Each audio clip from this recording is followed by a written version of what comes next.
Almost 30 years ago, a beloved Colombian star was brutally killed in his hometown. This is his story. The story of Andrés Escobar is perhaps one of the most tragic that soccer has ever witnessed. A star defender for the Colombia national team and Medellin Giants Atlético Nacional, he was just 27 years old when he was gunned down in his homeland after the 1994 World Cup in the United States.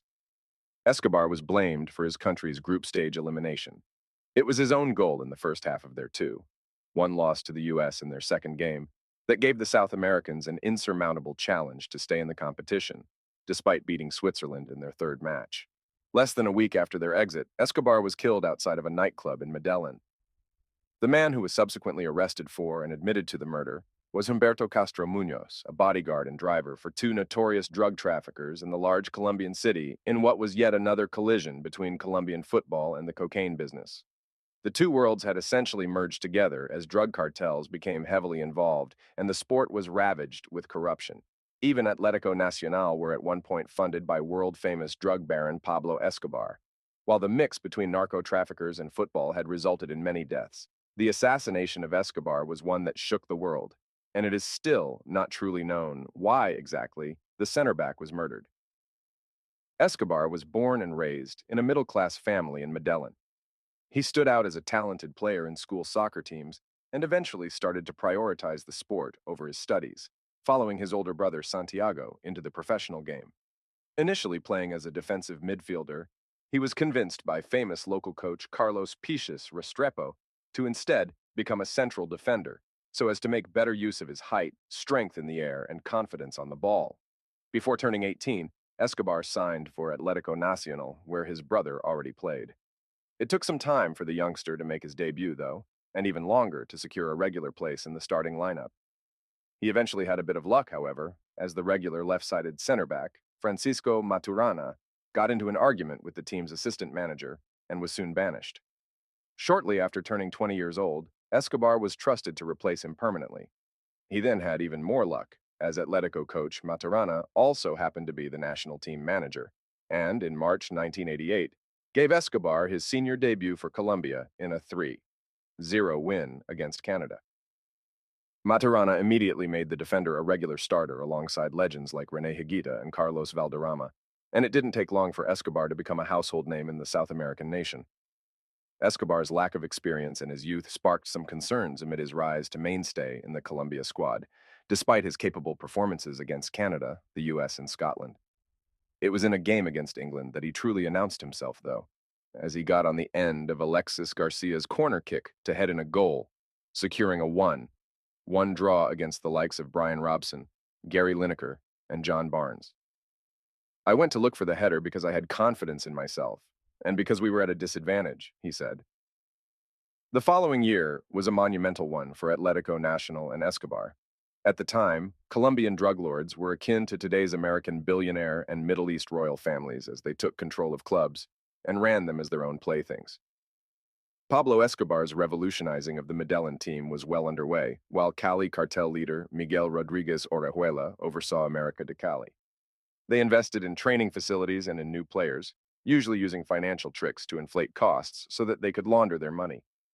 Corruption soon plagued the game too, culminating in the murder of an official after he refereed a match between teams run by Orejuela and Pablo Escobar.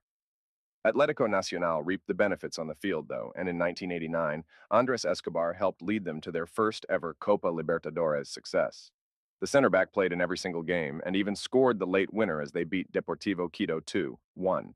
The Colombian team beat the likes of Racing Club and Millonarios on their way to the final, where they overcame a 2-0 deficit from the first leg against Olimpia to see off the Paraguayan team on penalties. No Colombian team had ever won the competition before. They also went on to beat Mexican side UNAM 6-1 on aggregate in the Copa Interamericana, a two-legged tie between the Copa Libertadores and CONCACAF Champions Cup winners, and were runners-up in the Intercontinental Cup, losing 1-0 to an AC Milan team consisting of Franco Baresi, Paolo Maldini, Frank Rijkaard, Carlo Ancelotti, and Marco van Basten. Atletico were making a name for themselves, and as a trusted center back at the age of 22, Escobar's stock was rising too. After his 1989 success, Escobar was lured to Europe, joining Swiss side Young Boys. Despite convincing his brother to join him, His venture in Bern did not go well as he failed to adapt. We had a transparent relationship, and that's why when he told me to stop playing in Colombia to accompany him to Switzerland, where he signed for young boys, I didn't hesitate, Santiago Escobar recalled. We lived there for 6 months, during which we shared and learned together. That marked me, and today I remember it with a mixture of joy and sadness. After a few months, Escobar returned to his homeland, where he won the Colombian top flight in 1991 and was ever present as the national team competed in the Copa America that year. The defender suffered a horrible knee injury, however, and missed the 1993 Copa America, where Colombia finished third, as well as the entire 1994 World Cup qualifying campaign, including a famous 5-0 victory against Argentina. He was, however, back for the start of 1994 and was immediately returned to the lineup as Colombia went on a 7-game unbeaten run in the build-up to the summer tournament in the U.S. Escobar's first World Cup experience had gone well. He played every game as Colombia made it to the last 16 in Italy in 1990, and there was plenty of excitement around La Tricolor's camp. Those hopes took a bit of a blow, however, when they lost 3-1 to Romania in their opening game, but the team could recover given U.S. men's national team drew with Switzerland. A win against the tournament hosts and a strong showing against the Swiss would still see Colombia through. Catastrophe struck in the first half against the Stars and Stripes, though, when John Harkes's cross flew into the Colombia box. Escobar stretched out a leg to block it, but it trickled into the goal and the South Americans were trailing. Early in the second half, Ernie Stewart doubled the USMNT's lead, and it was all over. Colombia never truly gave up and managed a stoppage-time consolation goal through Adolfo Valencia, and that spirit was on show again when they met Switzerland and managed a 2-0 win. But the damage had been done, and they were soon on their way home. Life does not end here, Escobar told reporters hours after the defeat to the U.S. He wrote an article for El País under the same title, writing, "We must be gallant in victory, but much more so in defeat. But please, let the respect remain. A big hug for everyone, and to tell them that it was a phenomenal, rare opportunity and experience that I had never felt in my life. See you soon, because life doesn't end here." Escobar had a horrid time after the own goal, naturally. He had trouble sleeping and could have gone to meet his brother's family in Miami for a holiday to recover from the trauma, or accepted an offer to stay on as part of a Colombian television station's coverage of the tournament. Instead, he opted to go home immediately, telling his sister, Maria Esther, "I want to go to Colombia and show my face." Friends said he obviously wanted to be alone, but also felt the need to talk about the incident and be open with the tricolor fans. When Andres returned from the United States, he was sad as expected, but also optimistic because he knew that he had not committed any crime by scoring the own goal, childhood friend Juan Jairo Galeano said.